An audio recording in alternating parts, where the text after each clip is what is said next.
Ya, César, puedes continuarlo haciendo. Listo. A ver, entonces, la primera teoría que tenemos y que deben conocer ustedes es la teoría del liberalismo. Cuando quieran recordar, la palabra clave para recordar liberalismo es cooperación. Al final, todos iban a interactuar para cooperar, pero considerando su cultura, su política económica y su tipo de gobierno. Acá también no vamos a recordar tipos de gobierno porque creo que ya es, aunque fácil después, lo vemos un ratito, ¿está bien? Entonces, la primera gran teoría es el liberalismo y que incluso actualmente también ya está da más importancia a las ONGs y a las organizaciones internacionales. ¿Por qué? Porque el fin de una ONG en sí también es la cooperación, ¿está bien? Primera teoría que es importante. La segunda teoría que existe es la teoría realista, o sea, el realismo, ¿no? ¿Qué nos dice el realismo? El realismo nos dice, oye, compadre, ¿sabes qué? Nada de cooperación. El sistema internacional es una lucha por alcanzar el máximo poder posible. O sea, tu cooperación chévere, pero no, en general el realismo te dice no. Y considera al Estado como el actor principal, que en todo momento, o sea, para el realismo, toda actuación de interacción de un Estado en las relaciones internacionales está enfocada en aumentar su poderío militar. ¿Para qué? Para hacer mucho más poder. Y al final ellos dicen, oye, ¿y eso por qué pasa? Porque vamos a buscar el equilibrio mundial, ¿no?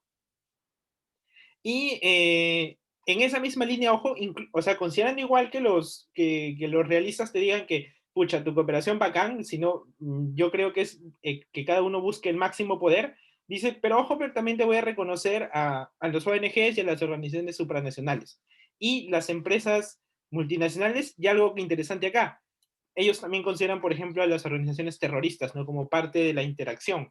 Esto es bastante importante porque Al-Qaeda, por ejemplo, o Boko Haram son grupos terroristas que actúan en diversos países a la vez. Entonces, para el realismo, ellos también son parte de las relaciones internacionales. A ver, pregunta cualquiera. ¿Quién creen ustedes intuitivamente que podría tener una vista así, digamos, si te dicen, oye, ¿qué país mira las relaciones internacionales bajo el enfoque del realismo, aunque no lo diga?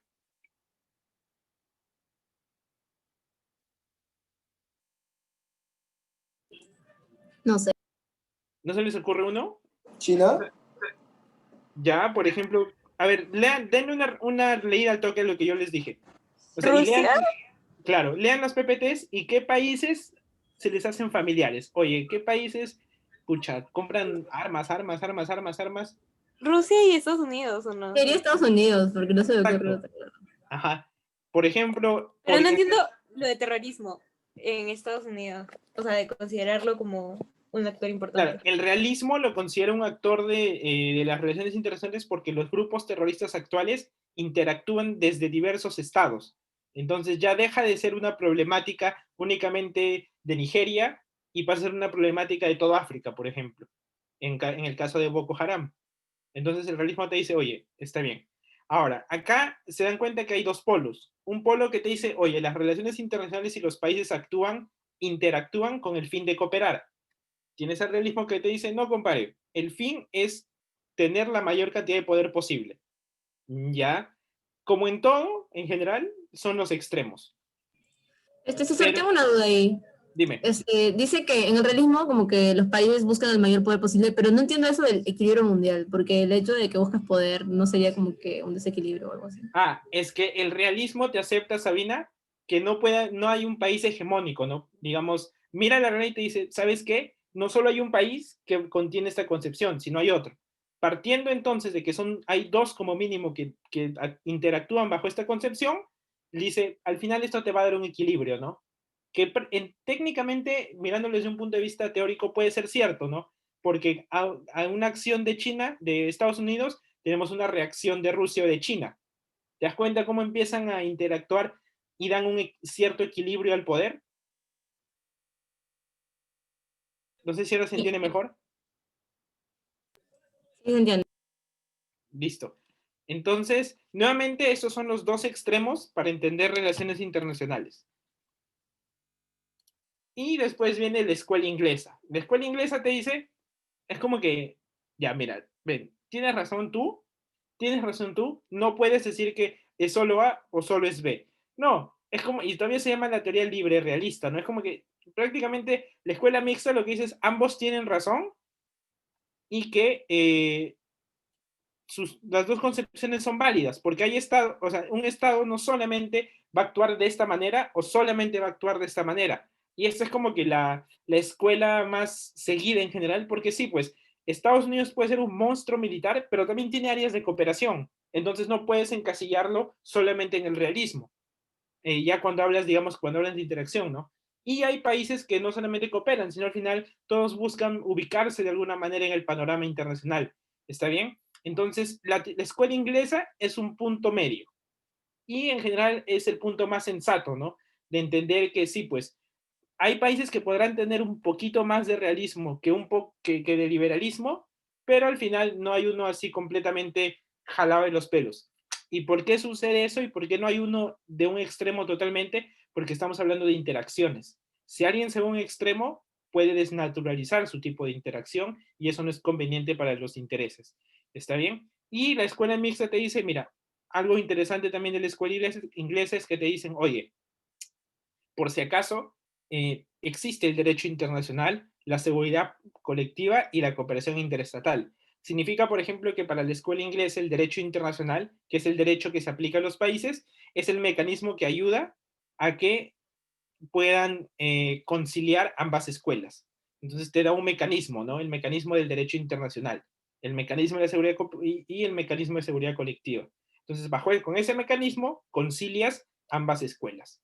¿Está bien? Y bueno, no podía faltar esta última teoría, la teoría marxista, ¿no? Que la teoría marxista, como en general pasa con todo lo que dice Marx, te dice, oye, ¿sabes qué? Ni esto, ni cooperación, o sea, ni cooperación entre estados, ni la búsqueda de poder per se. Per se significa la búsqueda del poder de por sí. En su lugar, ellos analizan la relación interestatal en función de los intereses materiales y económicos de cada actor. Entonces, acá empieza lo que va a ser es el neomarxismo, que ojo, es una escuela muy chiquita, por ejemplo, propia de Norcorea, Corea del Norte, que bueno, ya sabemos que vive en una isla, o sea, vive aislado del mundo, y propia del discurso chino, pero no aplicable por los chinos, por ejemplo. ¿Por qué digo esto? Porque tú ves a los chinos firmando tratados de libre comercio, tú ves a los chinos abriendo mercados, entonces se dan cuenta. En general, China es un caso curioso en estos puntos, ¿no?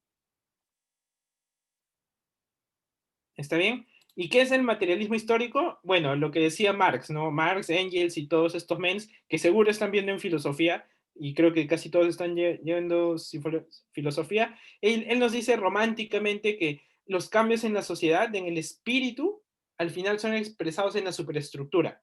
Para Marx, el Estado solo es una única estructura y derivan de las relaciones económicas de producción y no al contrario.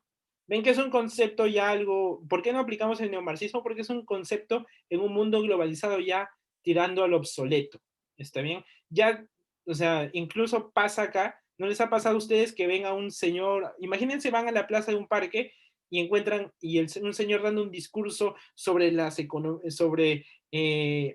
sobre el flujo de producción, sobre el proletariado y todas estas vainas? Entonces ya está desfasada esta escuela en general, aplicable solo en poquitos países, no le den mucha bola, ¿está bien?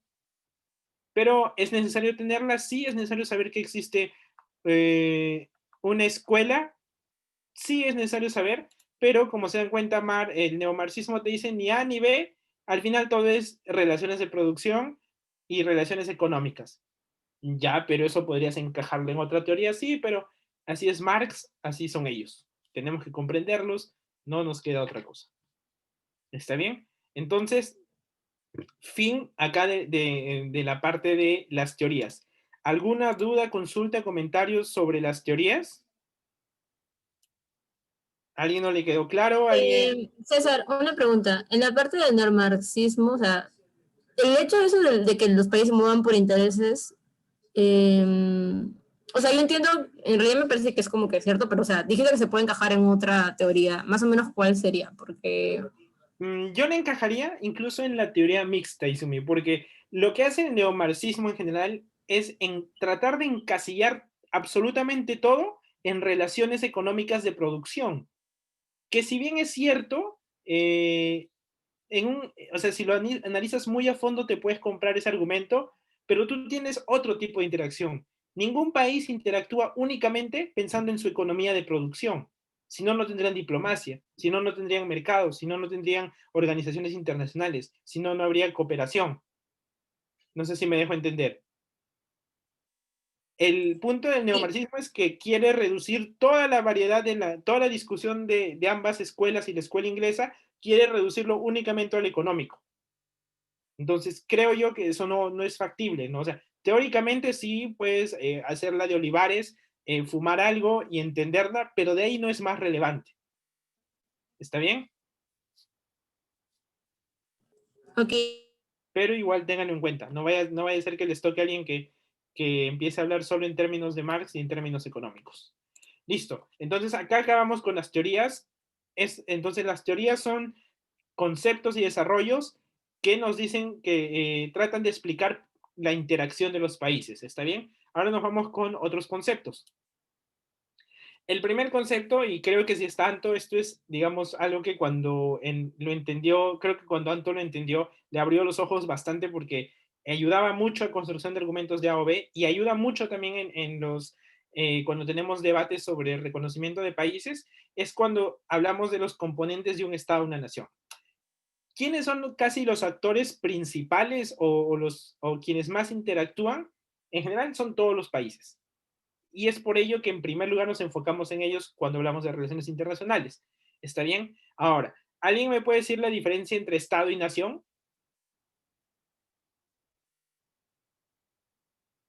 ¿Cómo recordar?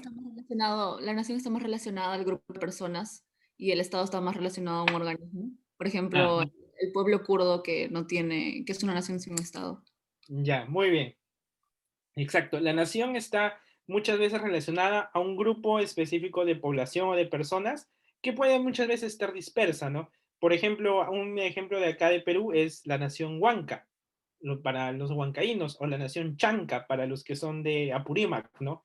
Entonces, muchas veces hablamos de una suerte de continente contenido. Dentro de un estado hay muchas naciones en general. Y lo pueden ver nuevamente aquí en Perú, ¿no? Un ejemplo cercano para que no hablemos de Yugoslavia o no hablemos de estos otros ex países, ¿no? Y también, como nos decía, si más no me equivoco, no puedo ver el nombre, solo veo el gatito con cepillo de dientes. Entonces, Yo, Alejandra, César. ya, entonces como nos decía Alejandra, también, por ejemplo, pasa con los kurdos, ¿no? Entonces, hay que entender un poquito esa diferencia para que no vayan a patinar, ¿está bien? Pero en general, cuando hablamos de un estado, y para que sea un estado, hay 3 requisitos y hay un requisito con asterisco. Vayamos entonces a explicar. El primer requisito es que exista un territorio. Un estado debe tener un territorio definido, ¿está bien? El segundo requisito es que dentro de este territorio viva población, ¿está bien? Y el tercer requisito es que esta población esté sometida bajo un gobierno. ¿Se dan cuenta? Y un requisito con asterisco, un cuarto requisito es el reconocimiento internacional. Que otros estados o otros similares a mí me reconozcan y me den esa condición. Normalmente te reconocen como estado si eres parte de la ONU, ¿no? Por ejemplo. Pero ya vamos a ver ahorita unos casos. Entonces, por ejemplo, hay sitios donde solo tienen territorio, pero no tienen población ni gobierno o reconocimiento internacional. Entonces no puedo darte estatus de estado, lo siento. Hay sitios donde hay territorio y población, pero no hay gobierno. Lo siento, nuevamente, no puedo darte un estatus de Estado.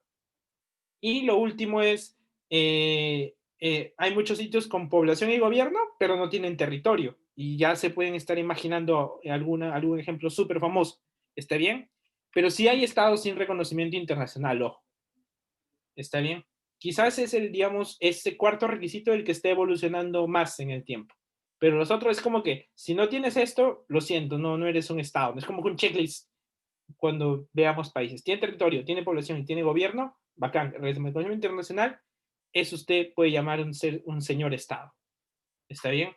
Pero para que vean cómo es que estos componentes que técnicamente parecen muy obvios en general, no lo son en la aplicación práctica y hemos tenido mociones que han tratado justamente de estos países que vamos a hacer a modo de ejercicio. A ver, practiquemos. La primera bandera, ¿de qué país es? Empezando por la parte de arriba.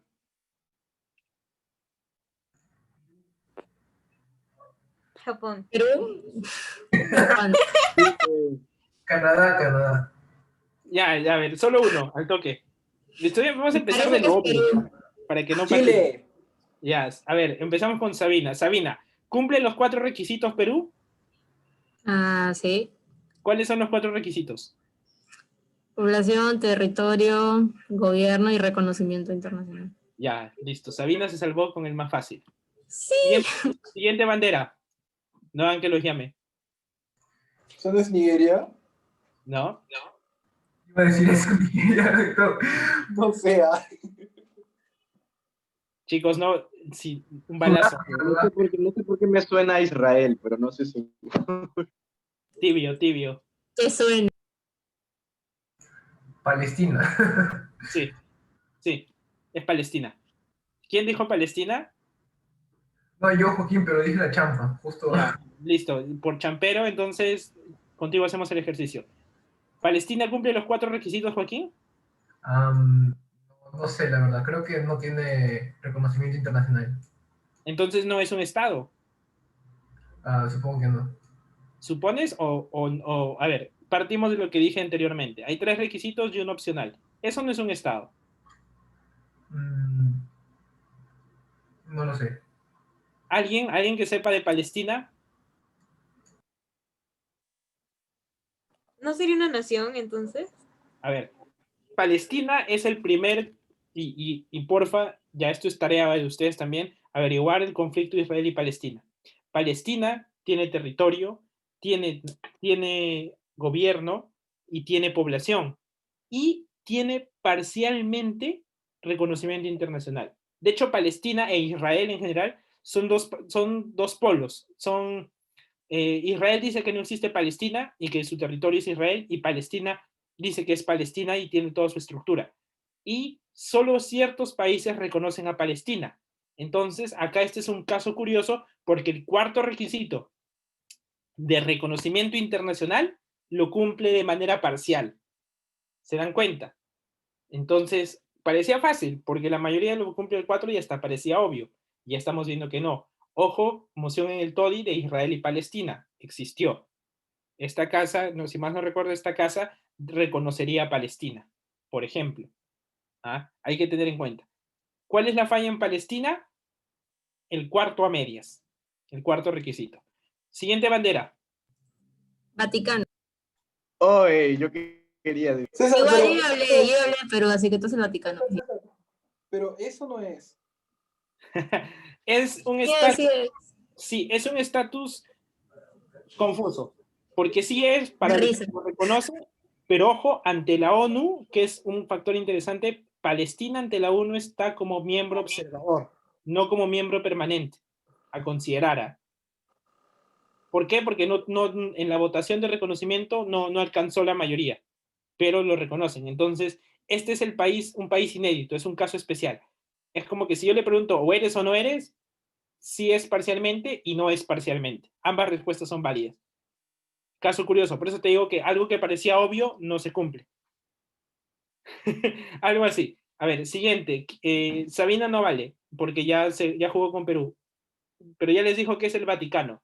¿Alguien que me quiere decir, el Vaticano cumple o no los 4 requisitos?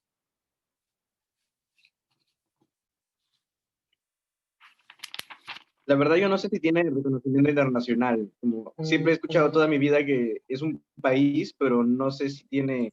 No tiene si la población, condición- creo. A ver, revisemos. Población, el Papa, ¿ok? El Papa. Tremenda Casaza y el Papa. A ver, Sí hay revisemos. nacionalidad vaticana, creo. Sí. Yes. Sí. A ver, revisemos. A ver, el Vaticano. ¿Primer requisito cuál era? El primer requisito que dijimos. Territorio. Ya, ¿el Vaticano tiene territorio? Pequeñito, pero sí.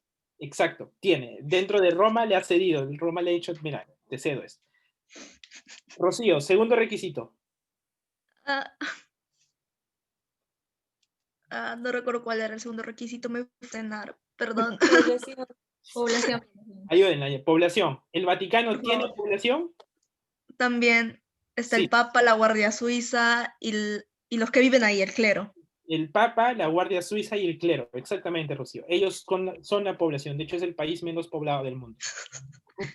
Y tercero. La gente. tercer requisito. El tercer requisito estaba ese, el de reconocimiento internacional, que creo que también lo tiene. No, ese es el cuarto. Es Tercero. el cuarto. El tercero, ¿me puede ayudar, por favor? Gobierno. Gobierno. ¿Tiene sistema de gobierno el Vaticano? Bueno, si tomamos en cuenta la jerarquía de la iglesia como gobierno, sí. Sí, porque el Papa es el presidente de ese sitio. Es un símil, ¿no? El Papa es el presidente. César, Sí, dime. ¿por qué reconoce el Vaticano como Estado y no Palestina? Ahora vamos a ver por qué sucede eso. Claro. Muy buena pregunta. Si no me equivoco, Excelente David. pregunta. Y cuarto, También me pregunto eso. cuarto. ¿Cuál es el cuarto, Rocío? Reconocimiento internacional. Ya. Ahora, el Vaticano, a diferencia de Palestina, está reconocido como Estado, pero también tiene estatus de observador en la ONU. ¿Por qué? Porque es más religioso. ¿Y por qué les digo que, por ejemplo, los arzobispados son como las embajadas? El Vaticano firma tratados. Ustedes han visto que, y es como parte también, si no los animo a leer cultura general, Perú ha firmado, creo que se llama en términos religiosos, un concordato con el Vaticano. Por ejemplo, el Vaticano tiene beneficios, la iglesia tiene beneficios acá, beneficios tributarios, tiene un poco de presupuesto, creo, y tiene una que otra cosita más. Tal cual lo tendría un embajador, por ejemplo. Pero incluso muchos más, o sea, ¿por qué se diferencia? Antes de abordarlo, igual vamos a abordar después quien preguntó. El Vaticano sí es, digamos, a diferencia de Palestina, como es más de religión, es exclusivamente religioso, a veces no pega mucho en la política, ¿no? Todos aceptan a la iglesia, quieran o no. En la mayoría, la mayoría del Perú es católico, por ejemplo. Entonces, ese factor religioso hace que el Vaticano sea más aceptado que Palestina, en general. ¿Está bien? Listo. Entonces, Rocío, por haberse animado, se salva. Siguiente bandera. Ya empezamos abajo. ¿Quién? Taiwán, Taiwán. ¿Quién dijo? Ya. ¿Quién dijo Taiwán? Ale. Yo. Ya, a ver, Alejandra, creo que contigo hacemos el ejercicio. Taiwán. Primer requisito. Territorio. ¿Tiene territorio Taiwán? Sí, es una isla, si no me equivoco. Ya. Segundo requisito. Población. ¿Tiene población Taiwán? ¿Hay taiwaneses? Sí, hay. Ya. Tercer requisito. ¿Hay gobierno en Taiwán? Gobierno. Ya. Sí. ¿Hay gobierno en Taiwán? Sí. Cuarto requisito. Reconocimiento internacional. ¿Hay reconocimiento internacional de Taiwán? Sí, hay. ¿Segura? No lo sé, no estoy segura. ¿Alguien, Izumi? ¿Hay reconocimiento internacional a Taiwán? Creo que no. O sea, no estoy segura, la verdad. Ya. Yo creo que sí, Taiwán- pero no. O sea, sí hay, pero Taiwán tiene el mismo caso casi que Palestina. Unos lo es reconocen. parte de China, ¿no es cierto? O sea, ese China- es el... Ajá. Es China- autónomo, es una isla autónoma. China dice que es de ellos. Es que ahí se fueron, es todo culpa de Mao. China es el Chile de Asia. Claro. China dice que Taiwán es suyo. Taiwán dice que es independiente. Sí. Entonces, Es el culpa del cuarto- comunismo. claro, el cuarto requisito. Es acá, como los catalanes con España. muy similar, pero Taiwán ya tiene más grado de autonomía, Rocío. Muy buen símil con Cataluña y España. Sí. Entonces, China dice que es una provincia de su territorio de ellos. China dice, oye, tú eres mío. Ahora, acá, al igual que Palestina, falla el cuarto requisito. Y acá, por ejemplo, hay otro factor, que es el factor económico y de soberanía de China. Los que no miran muy bien a China se atreven a reconocer a Taiwán como país, pero los aliados de China no le van a dar ese reconocimiento a Taiwán. ¿Por qué? ¿Por qué no le darían su reconocimiento? Porque, oye, prefiero estar chill con China que pelearme por reconocer una islita que se llama Taiwán. ¿Se dan cuenta? Entonces acá también hay una problemática del cuarto requisito. Y la última bandera.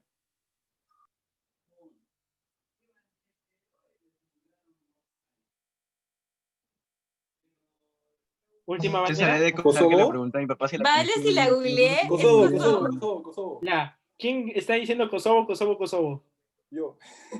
¿Quién es yo? Nombre. David. Espero que no lo hayas googleado, pero sí, es Kosovo. Hagamos el ejercicio contigo. Kosovo, ¿tiene territorio? Pues obviamente hay una isla en su bandera. Ya, te ayudó la bandera. Segundo, ¿tiene población Kosovo?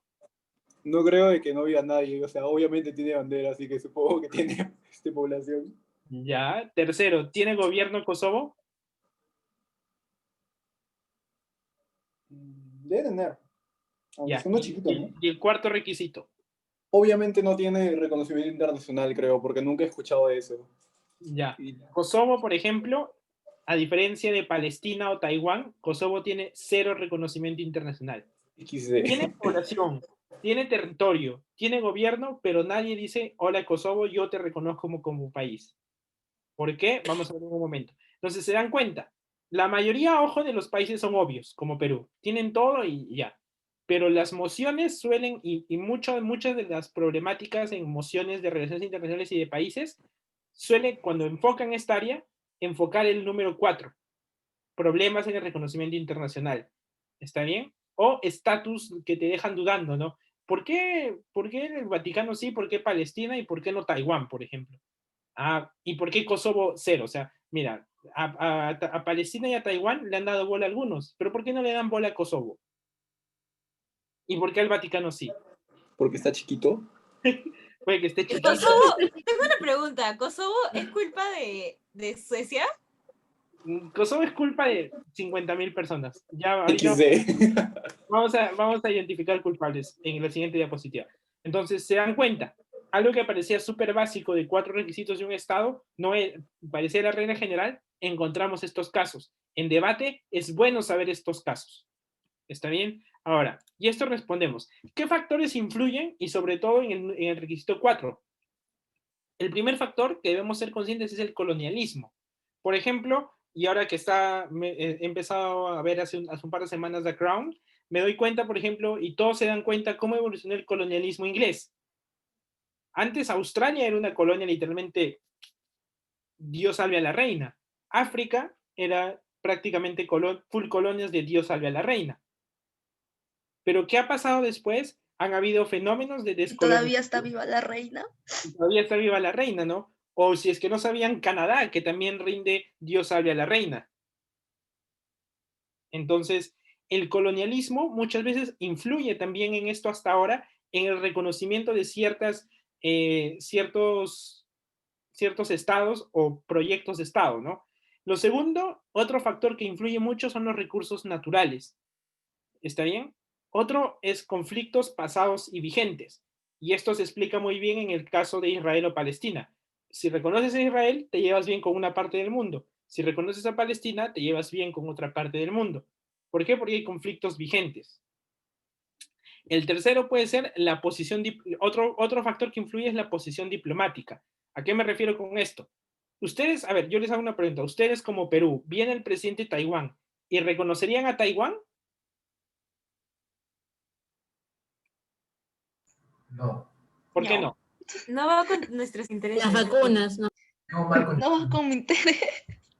Le tengo más miedo a China que a Taiwán.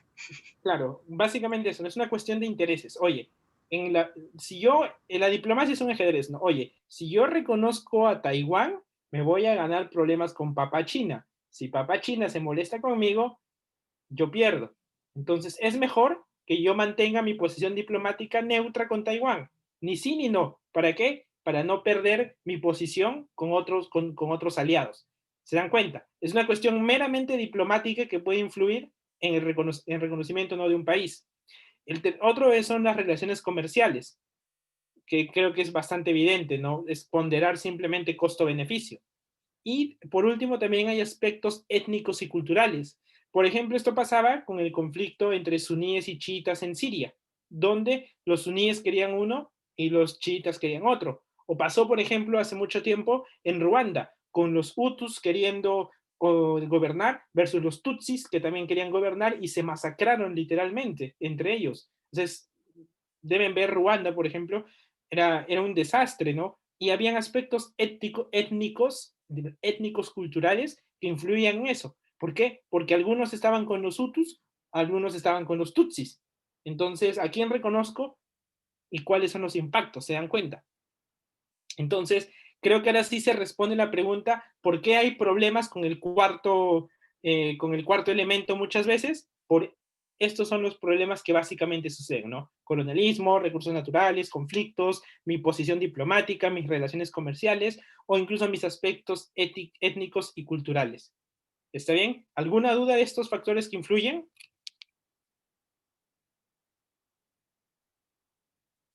¿Ninguno? ¿Hablaste de relaciones comerciales o se me pasó? Las relaciones comerciales, resumen, es costo-beneficio, James.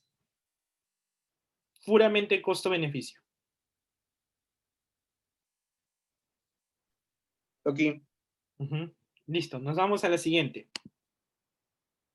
Ahora, esto, claro, los actores también interactúan básicamente bajo cuatro criterios o 4 reglas que yo podría decir que existen, ¿no?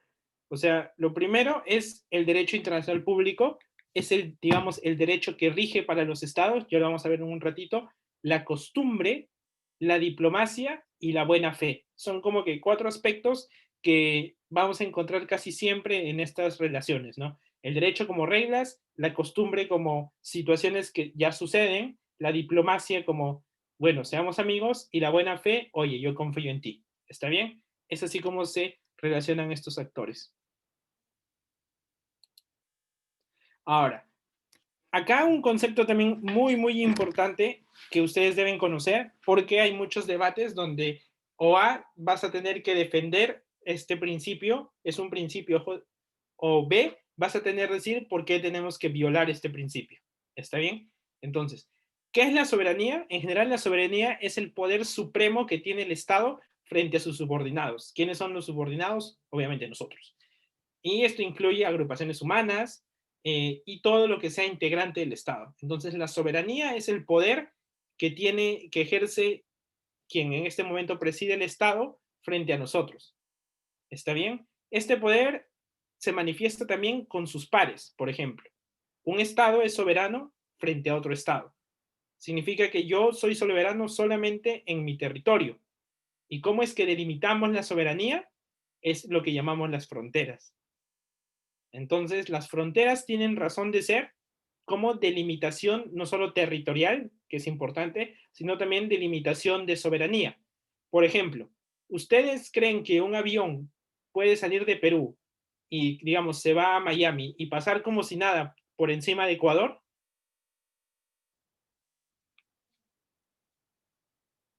No. ¿Por qué no? No, que yo sepa, o sea, sí o sí hay una comunicación entre el que esté en el avión y bueno, los que sea que cuiden el espacio aéreo del país. Exacto. Entonces, muy bien, Rocío. ¿A qué va esta pregunta? Que la soberanía va primero sobre la tierra, digamos, donde estamos parados, sobre lo que hay debajo de la tierra, que son muchas veces recursos naturales. Por eso existe soberanía bajo, por ejemplo, por los metales que tenemos. Y la soberanía también va para arriba. ¿Está bien? Los cielos. Yo soy soberano de mis cielos y en caso de los países que tienen mar, la soberanía marítima, ¿no? Exactamente en los mismos niveles. Al nivel del mar, bajo el mar y encima del mar. Es como tu casa, ¿no? Tú tienes derecho a tu casa. Por ejemplo, no, hay una diferencia en Perú cuando hablas de tu casa. Tú no tienes derecho a lo que está debajo de tu casa. El Estado es dueño del que está debajo de tu casa. Tú eres dueño de lo que está del suelo para arriba y una parte de los aires, ¿no? Que es el cielo. ¿Está bien? Entonces recuerden esto, la soberanía es el poder que tiene el Estado para tomar decisiones, ¿no? Entonces, en ese orden de ideas puede decirse que un Estado soberano tiene capacidad para organizarse y establecer un orden normativo al interior de sus fronteras, o sea, la soberanía interior. Significa que la soberanía para adentro es que yo puedo poner mis reglas, yo puedo poner los castigos, yo soy quien mando dentro. Y así como para afuera es, yo soy, mi soberanía es importante y me tienen que reconocer, ¿no? Yo actúo como soberano, yo actúo sobre mi territorio en general. ¿Está bien? ¿Alguna duda sobre la soberanía? Ahora, nuevamente chicos, la soberanía es el principio básico y más importante de todos los países. Por eso, por ejemplo, hasta que para que pase un avión acá, tienen que pedir permiso. Entonces, para que alguien entre a tu país, tiene que pedir permiso. Por ejemplo, si es que alguien entra a un país sin un permiso, o si yo volo un avión sobre otro país y encima les meto una bomba, he violado flagrantemente la soberanía. Si es que yo violo la soberanía, el otro país puede defenderse. Ojo, pero las violaciones de soberanía es como que es como matar, o sea, haciendo un símil, lo más grave que puede hacer una persona es matar a otra. Cuando hablemos de países, lo más grave que puede hacer es violar la soberanía de otro país. ¿Está bien? Entonces, recuerden este concepto. ¿Por qué les digo? Hay solo un caso, hay dos casos donde otro país puede violar la soberanía. Y esto no es en el PPT, así es que atención. Primer caso donde pueden violar tu soberanía es cuando exista, digamos, una suerte de, es el principio, era cuando exista principio right of protect, sí, cuando hay un principio de derecho de protección. Significa que el Estado ya está tan calamitoso, así en todo sentido de la palabra, donde ya solo es desastre, donde ya prácticamente es imposible vivir, hasta ahora no hay ninguno, y solo cuando se justifique, por ejemplo, en ese primer escenario, puede otro Estado violar la soberanía, pero invocando el right of protect, derecho de protección. Yo voy a violar la soberanía porque quiero proteger. Mediante una intervención, ¿no, César? ¿O cómo? Sí, mediante una intervención. César, ¿y Venezuela? Por ejemplo, Venezuela no... A ver, ahora voy a ese ejemplo, gracias David. Primero, esto es un punto de vista un poco más teórico. ¿Por qué? Porque técnicamente no hay nadie que te declare en este primer escenario lo calamitoso, ¿no? Puede ser muchas veces percepción de algunos estados. Por ejemplo, ya veo, David, si yo le pregunto, ¿a quién le aplicarías el right of protect? Me iría a Venezuela, ¿no? Oye, violo su soberanía porque hay gente que proteger, pero aún no es tan calamitoso. Y acá jugamos con lo que vimos de manera anterior. Aún tienen un gobierno, entonces, sí, pues aún está funcionando. El right of protect o esta situación de violación de soberanía es cuando ya no tienes gobierno, la población está, por así decirlo en términos actuales, super F, y nadie tiene control, ¿no? Entonces, solo ahí se justifica primer escenario. Segundo escenario donde puedes violar soberanía es cuando el Consejo de Seguridad de las Naciones Unidas lo autoriza. Y el Consejo de Seguridad de Naciones Unidas, que son 15 países nada más, pueden autorizar, por ejemplo, viene David y dice, señores del Consejo de Seguridad de la ONU, traigo una moción para intervenir Venezuela, votémosla. Si es que se alcanza la votación mayoritaria, se interviene Venezuela. Porque es muy poco probable que una votación en el Consejo de Seguridad pase, y ojo, moción del TODI 2017, esta casa reformaría el Consejo de Seguridad. Importante, ¿ya? ¿Por qué es importante? ¿Por qué casi nada pasa en el Consejo de Seguridad? Porque en el Consejo de Seguridad están sentados 5 países siempre, los otros 10 rotan, aunque eso lo vamos a ver después en organismos internacionales. Pero les voy adelantando que nunca se ponen de acuerdo China, Rusia y Estados Unidos. Mientras los tres no se pongan de acuerdo para violar una soberanía, no se va a violar. Entonces, políticamente es muy poco probable que eso suceda. Pero es una posibilidad, hay que conocer que se puede. ¿Está bien? Pero de ahí, no. De ahí, soberanía, principio básico y máximo de cada país. Sí, Izumi tiene razón, lo vamos a ver después. El poder de veto que tienen, hay 5 países ahí. César, ¿y hasta qué punto está relacionada la soberanía con la gobernabilidad? Es que son conceptos diferentes, porque la gobernabilidad y IAMS, o sea, son complementarios, no diferentes. La gobernabilidad muchas veces está en representación de una persona. Entonces, cuando hay una crisis de gobernabilidad, tú no violas soberanía automáticamente. Lo que haces es, buscas la manera de cambiar el gobernante. Porque violar la soberanía es lo más lesivo que puedas hacer. Crisis de gobernabilidad, La problemática no es con la soberanía, la problemática es con esta persona que es gobernante o el grupo de personas que es gobernante. ¿Me dejo entender? Y, César, una pregunta. Dijiste 5 países, pero mencionaste 3. ¿Cuáles son los otros 2? Rusia, China, los P5. Rusia, China, Inglaterra, Estados Unidos y... Se me ha ido uno.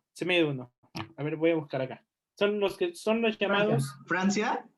Francia, sí. Son los llamados miembros permanentes del Consejo de Seguridad. Ellos nunca rotan. Los otros, o sea, en el Consejo de Seguridad hay 15 asientos. ¿Está bien? 10 se rotan entre países. 5 nunca rotan, que son los P5.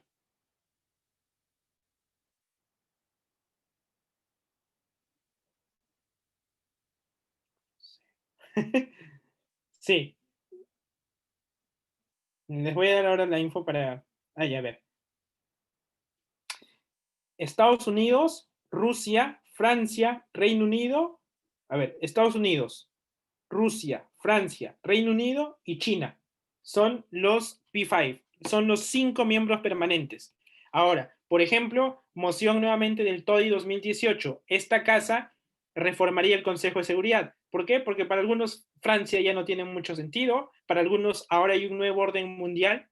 Por ejemplo, ustedes meterían, ¿qué país meterían a esto? Por ejemplo, pueden meter un árabe. Otros dicen, oye, para que sea justo un país de cada continente que tenga esto.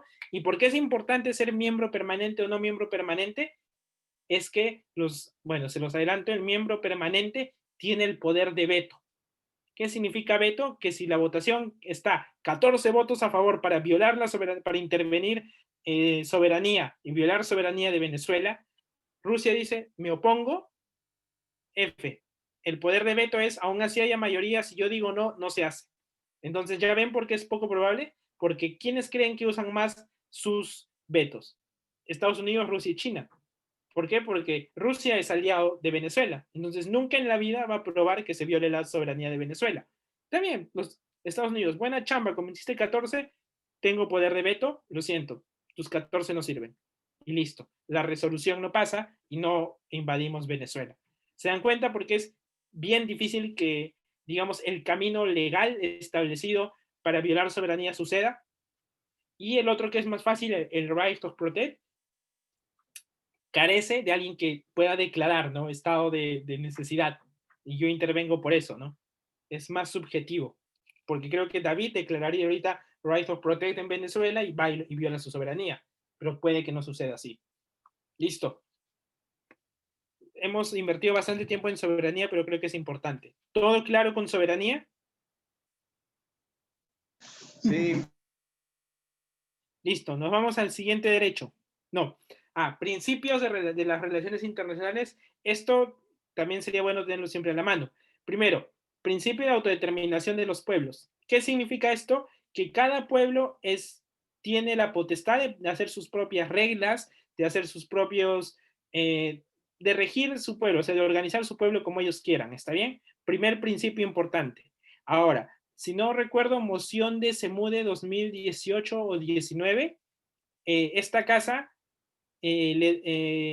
por principio de autodeterminación de los pueblos, dejaría que, ¿cómo se llama este problema que hubo entre Ucrania y no sé quién? Crimea, que Crimea se autodetermine, por ejemplo.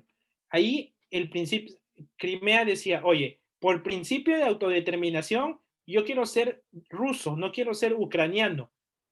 O sea, mi pueblo, yo no, entonces, pero territorialmente pertenezco a Ucrania, yo no quiero pertenecer a Ucrania. Problema con el principio de autodeterminación de los pueblos es que si es que tú lo aplicas tal cual, porque la definición es cada grupo, cada población puede establecer sus propias reglas, ahorita me levanto con ustedes y decimos, oye, queremos por principio de autodeterminación de los pueblos que reconozcas a Sodech como un país.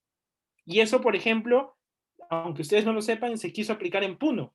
El anterior presidente regional dijo, por principio de autodeterminación de los pueblos, nosotros como Puno queremos salirnos de Perú. O es como a la broma. También como nos quitaron Arica. Sí. Es muy similar, porque había como que es muy similar el ejemplo, Rocío, porque toma en cuenta la intención de la población, pero no fue en estricto senso la aplicación de este principio. Pero en la práctica es lo que sucedió. ¿Está bien? Entonces, y es lo que, como dicen muchas veces, como bromeando, decimos, oye, Arequipa es otro país, por ejemplo, ¿no? Porque los arequipeños dicen, oye, por autodeterminación, Perú acá y Arequipa acá, o sea, otra cosa, ¿no? Y ¿cuál es el riesgo? Alguien me dice, ¿cuál sería el riesgo de que apliquemos a rajatabla el principio de autodeterminación de los pueblos? César, Y yo pero no tengo acabo una de esperar. duda.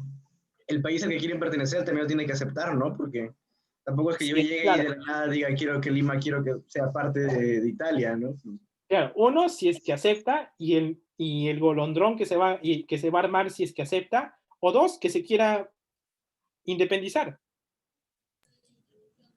Entonces, con estas consideraciones, ¿cuál creen que sería un riesgo si aplicamos autodeterminación de los pueblos a diestra y siniestra? Cualquiera se va a querer independizar. Exacto. Todos llegan a ser lo que quieren ser, a lo O sea, Barbie. no O van a sea, querer ser país. y Entonces, no solo, y luego las ciudades también se fragmentarían, porque creo que nadie estaría contento. exacto. Ya Entonces, que cada quien se gobierne solo. muy bien, Rocío. Muy bien.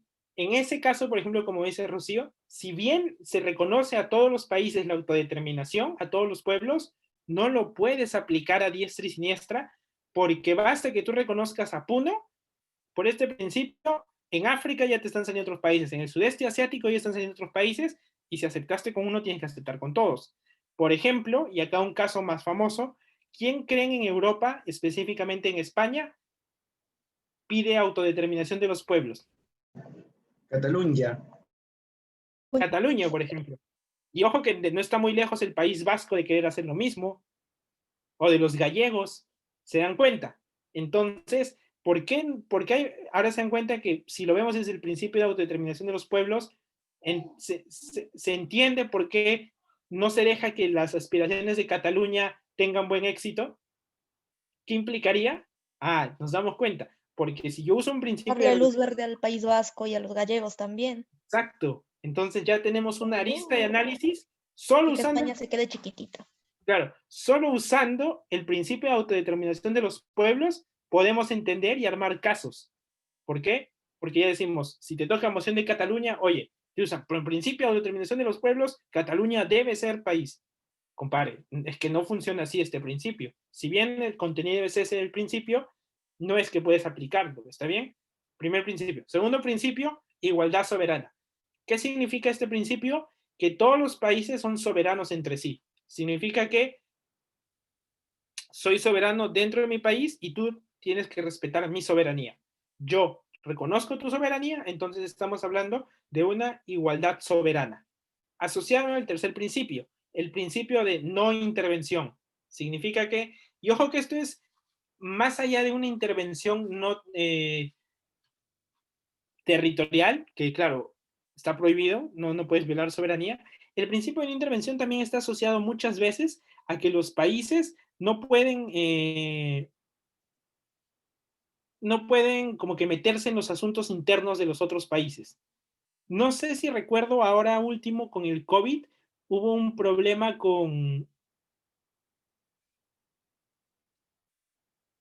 no sé si recuerdo que fue Colombia, que fue un grupo de embajadores aquí en Perú que sacó un comunicado criticando una decisión de los peajes. Un grupo de países en donde estaba Colombia, lo recuerdo perfecto, ¿se acuerdan de la ley de peajes que estaba aprobando el Congreso? La ley que decía, y que ya ahora es inconstitucional, ¿no? Que,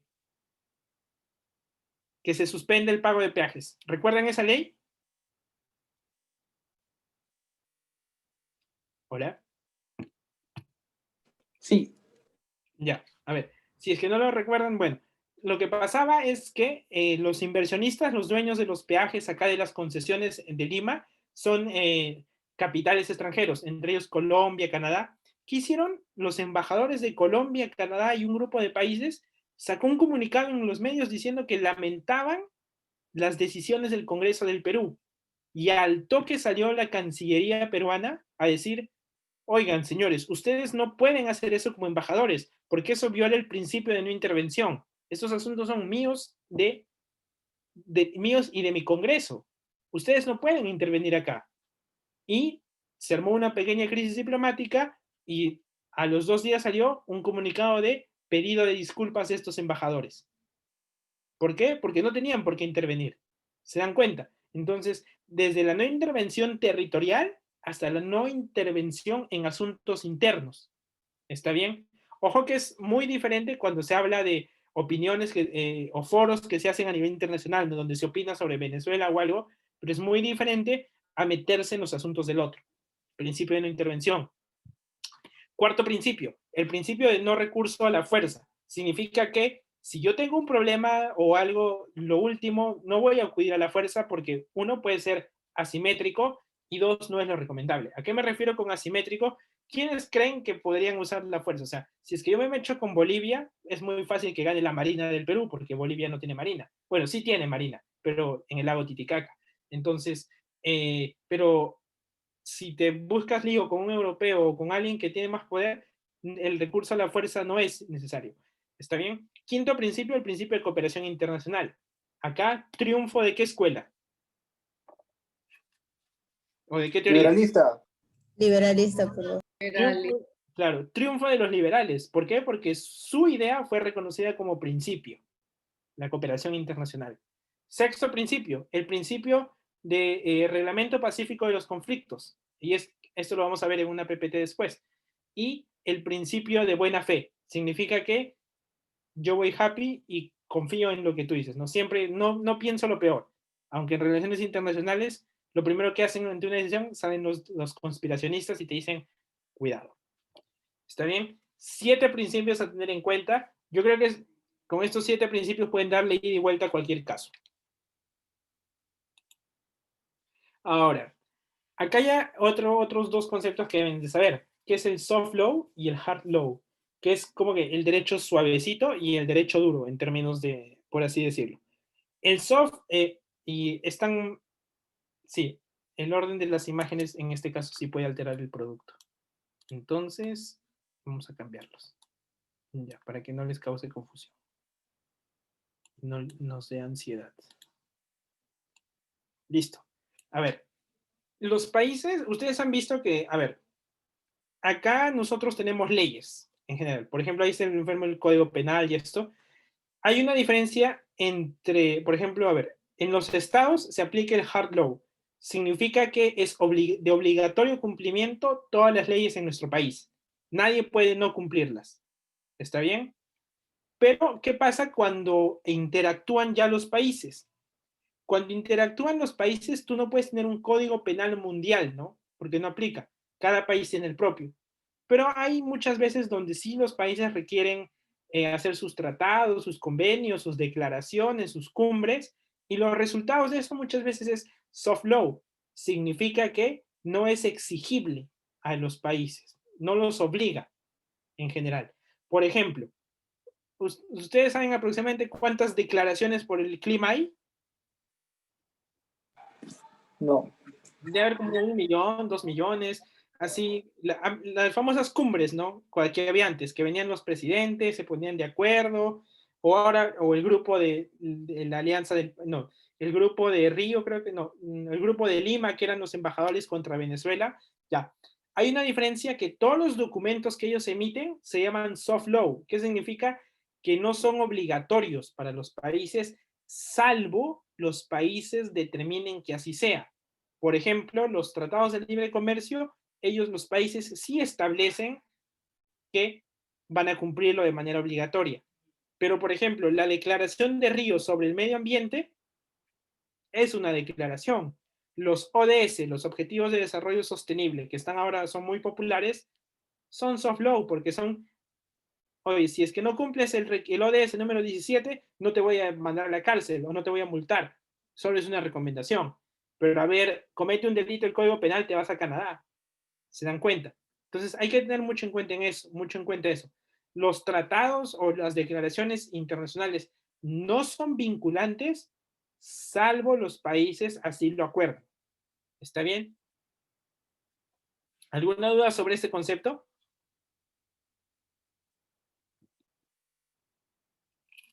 Ninguna.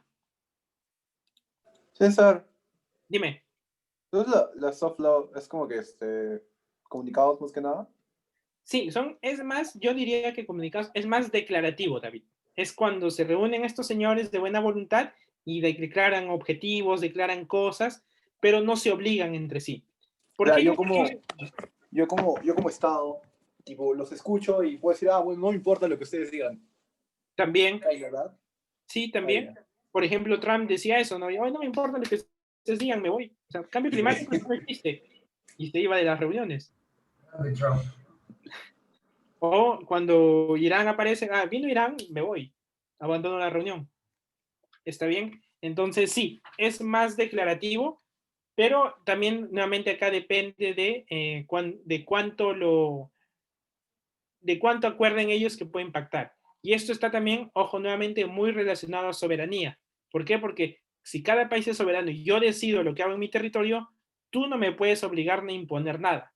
Pamplinas.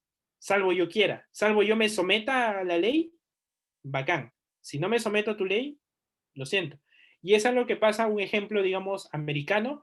Ustedes conocen la Corte Interamericana de Derechos Humanos.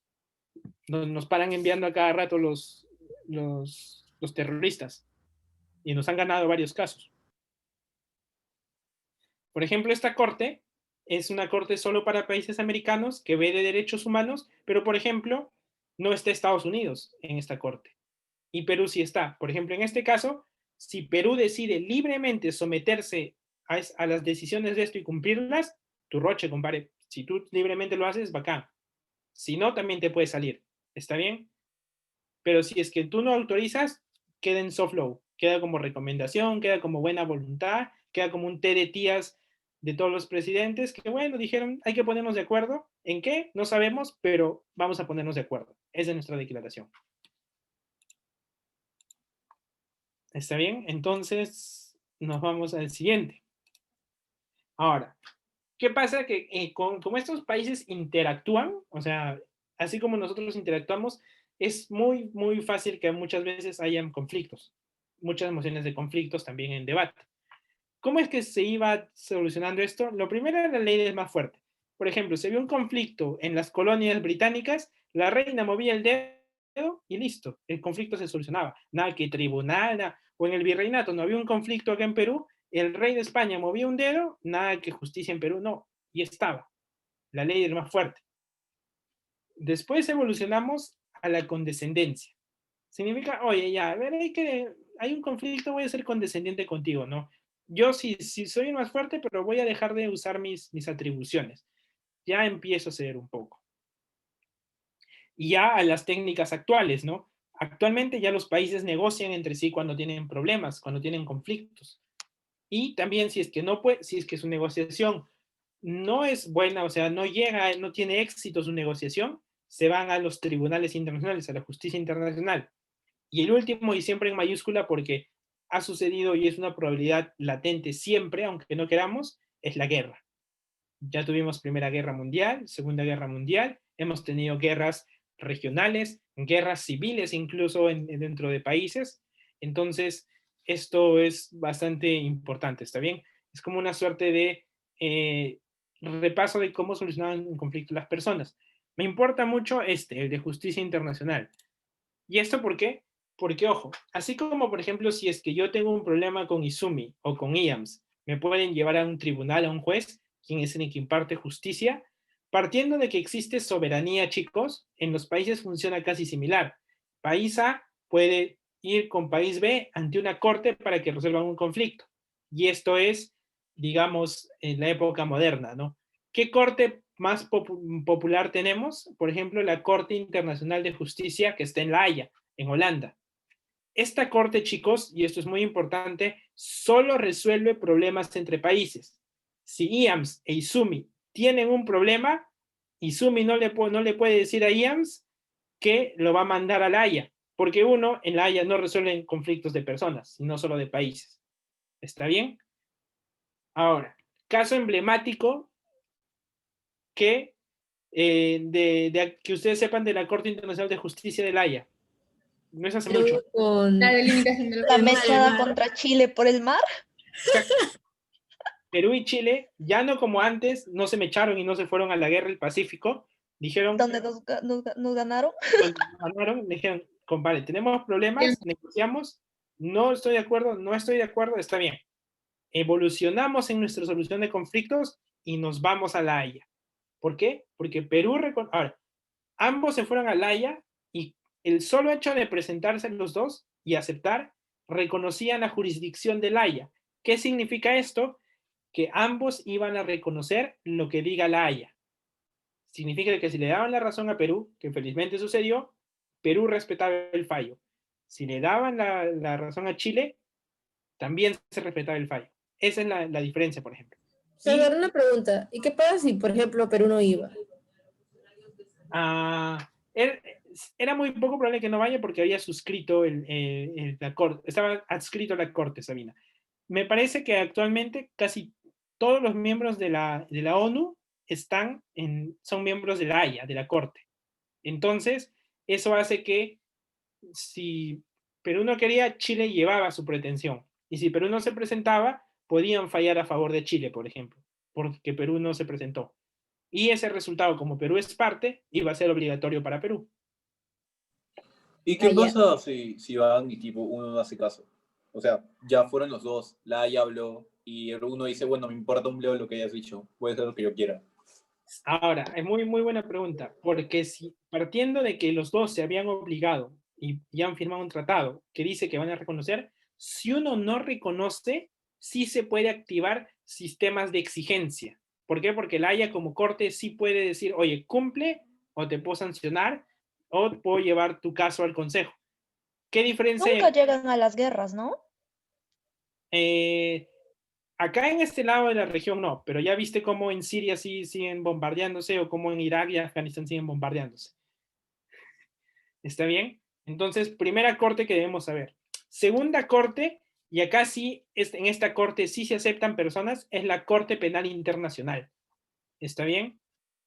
Ahora, si bien, por ejemplo, se aceptan personas, no significa ahora sí que IAMS dice, bien, ahora sí me puedo llevar a Izumi hasta la Corte Penal Internacional porque cometió un delito. No, no es eso. Acá, en la Corte Penal Internacional, solo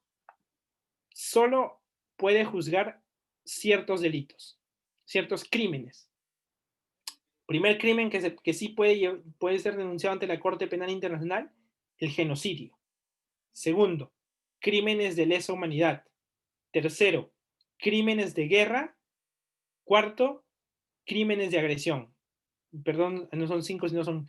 Solo en estos 4 delitos solo a una persona que haya cometido uno de estos 4 delitos lo puedo denunciar ante la Corte Penal Internacional. ¿Está bien?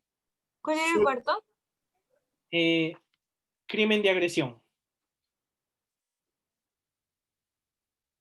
Ahí para que se den cuenta que hasta si estás en guerra, hay leyes que uno tiene que cumplir, ¿no? El derecho de guerra, lo que le llamamos nosotros. Y si es que alguien quiere ahondar más de esto y le está interesando, digamos, de crímenes, puede buscar en internet el Estatuto de Roma, donde está, es literalmente como un conjunto de leyes. Así también tenemos cortes regionales o tribunales regionales.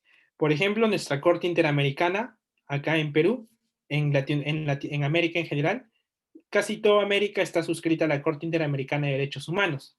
En Europa tienen su Corte Europea, en África también. Acá ya, cuando hablamos de cortes regionales, nos referimos a continentes o grupos de países que son muy similares, ¿no? Por ejemplo, en África tienen su corte, en el sudeste, en Asia tienen sus cortes, pero son cortes más locales y para temas más específicos. ¿Está bien? Por ejemplo, en la Corte Interamericana de Derechos Humanos sí podrían denunciar a Perú, ¿no? Una persona ahí puede denunciar a Perú porque no se cumplió algo. Y algo muy interesante que también se hace son los tribunales penales ad hoc. Significa tribunales para ciertas situaciones. ¿Cuándo sucedió esto? Por ejemplo, en la ex Yugoslavia se tuvo que armar un tribunal ad hoc para ver los crímenes que se habían cometido. Así como en Ruanda, también tuvieron que armar un tribunal para juzgar a los Hutus y a los Tutsis. ¿Por qué? ¿Por qué se forman estos tribunales post-conflicto? Porque muchas veces después del conflicto el Estado ha quedado tan destrozado que sus instituciones no dan para impartir justicia. Y hay que impartir justicia porque hubo gente que se pasó de la raya, hubo gente que cometió delitos. Entonces vienen el mundo internacional y te dice, yo te voy a instalar un tribunal ad hoc. Pasó en Yugoslavia y pasó en Ruanda. Y hay varios casitos así que ustedes pueden chequear. ¿Alguna duda sobre las cortes internacionales? César, ¿son las cortes o qué entidad las que aplican sanciones a los países? A ver. Y yo lo digo desde un punto de vista muy general, refiriéndome a, por ejemplo, hay mociones en las que dicen, esta casa considera que se le debería dar sanciones a tal país. Sí, a ver, tenemos que hablar de dos tipos de sanciones. A ver, tú primero y dos ejes acá, y muy buena pregunta, Ian, no está en la PPT, así es que apuntarlo. Los países, en su soberanía y en su interacción con otros países, también aplican sanciones discrecionales a otros países. Tres tipos de sanciones. Sanciones diplomáticas, sanciones económicas y, por último, ya, pues, timbado, compadre. ¿Está bien? Este es el esquema propio de cada país y también reconocido por la ONU. Primero, por ejemplo, sanciones diplomáticas. Oye, en Venezuela las cosas están mal. Ya pues, haz algo, negociemos, conversamos. No haces nada, ok, sanciones diplomáticas. Voto a mis diplomáticos de tu país y llamo a mis diplomáticos. ¿No han visto que a veces es muy común, por ejemplo, Uruguay va a retirar a su embajador de Lima? ¿Por qué? Porque le quiso dar asilo a Alan García, por ejemplo, ¿no? No funciona este primer nivel y creo que sí lo expliqué en una clase. Nos vamos al segundo nivel. Sigo teniendo problemas de Estados Unidos. ¿Sabes qué? Cuba y Venezuela me tienen hasta la madre. No han cedido con sanciones diplomáticas, sanciones económicas. Ya. Te corto el caño. Veo cómo dependes de mi petróleo. No te doy petróleo. Ese es el segundo tipo. Y el tercero ya son las invasiones, ¿no? Ese es digamos, un punto específico de cada país, digamos, que tiene estos tres niveles de sanciones, que también funcionan en el sistema internacional. Y tenemos por el otro lado el bloque cuando hay problemas serios y los países deciden llevarlo a las cortes, ¿no? Por ejemplo, hay países que han querido llevar a Maduro a la Corte Penal Internacional por crímenes de lesa humanidad, porque la gente, o sea, profesamente se violan sus derechos humanos en Venezuela y quieren llevar a Maduro a esta corte, pero aún no lo hacen. ¿Está bien? Entonces reconozcamos eso. Los países tal cual, también interacción, y los países cuando usan las cortes para solucionar sus problemas. ¿Entendido, James? Está bien. Listo. Y con las cortes internacionales,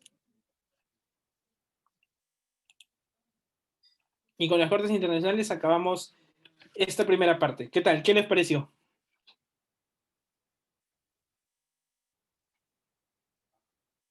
La idea es usar los conceptos para crear argumentos, ¿no? O sea, imagino que puedo más o menos guiar un argumento de principio a alguna de las leyes las reglas de soberanía y esas cosas, ¿no? Primero, para que conozcan y recuerden todo, porque creo que la mayoría lo puede haber visto y no lo tenía fresco. Segundo, porque justo el taller lo he preparado porque son temas que suelen salir en debates de relaciones internacionales. Sí, o sea, porque el curso de relaciones internacionales es un ciclo entero. Entonces, no, sí, claro, me refiero a que, por ejemplo, yo le puedo venir y decir, oye, no podemos hacer esto porque está tal, y cae como conocimiento específico, ¿no? Entonces, la idea es explicarlo como. Tiene que explicarlo, o sea, claro, obviamente. Si yo les doy las herramientas, ustedes tienen que usar las herramientas. ¿Cuándo subir este PPT? Se la paso